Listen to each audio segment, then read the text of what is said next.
Hoje nós vamos continuar as nossas reflexões de capítulo por capítulo do livro da Carta aos Hebreus. Desculpa.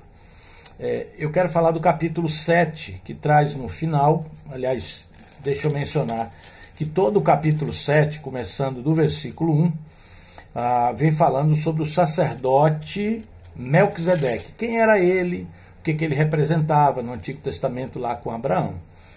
No versículo 11, ele fala que Jesus é semelhante a Melquisedeque, como se fosse Jesus, o próprio Melquisedeque, no aspecto sacerdotal. E ele continua explicando, e no versículo, falando inclusive da humanidade, da perpetuidade do sacerdócio levítico, ele diz que os sacerdotes da tribo de Levi, ou por herança sacerdotal, eles morriam, eles não podiam exercer o sacerdócio por muito tempo. Então eles tinham uma limitação. Mas que Jesus tem um sacerdócio diferenciado. No versículo 23, ele diz assim: ora, daqueles sacerdotes tem havido muitos, porque a morte os impedia de continuar o seu ofício, mas visto que vive para sempre, Jesus tem um sacerdócio permanente.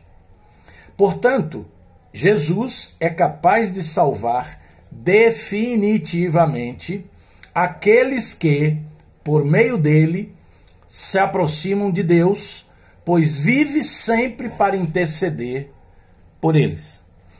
Falando da questão da transitoriedade, da finitude do sacerdócio levítico, ele menciona que Jesus vive para sempre. Jesus ressuscitou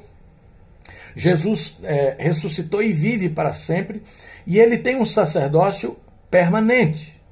E aqui traz um detalhe muito interessante, que Jesus é capaz, por meio dele, de aproximar as pessoas de Deus.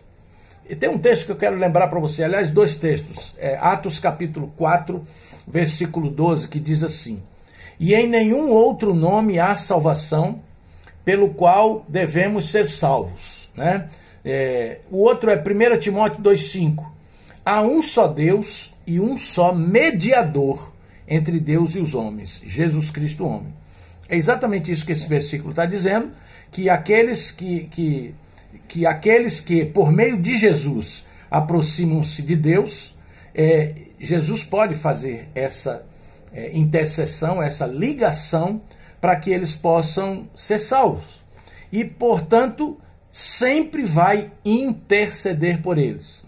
Nós sabemos que Jesus está à direita do Pai, à direita de Deus, e ele também intercede por nós. Essa é uma verdade que não podemos deixar de ser lembrada. O capítulo 7 aqui traz exatamente a visão do sacerdócio permanente, porque o sacerdócio não deixou de existir, apenas se encerrou com o último sacerdote das nossas vidas, que é Jesus, que nunca vai morrer. Portanto, ele vai continuar como o nosso intercessor, como aquele que leva para Deus as nossas questões, via o seu próprio Espírito, o Espírito Santo, que é o nosso intercessor também, é aquele que traduz as nossas angústias, é aquele que traduz as nossas necessidades. Confie em Deus. Deus está intercedendo por você. Talvez ele acredite mais em você do que você nele. Deus abençoe.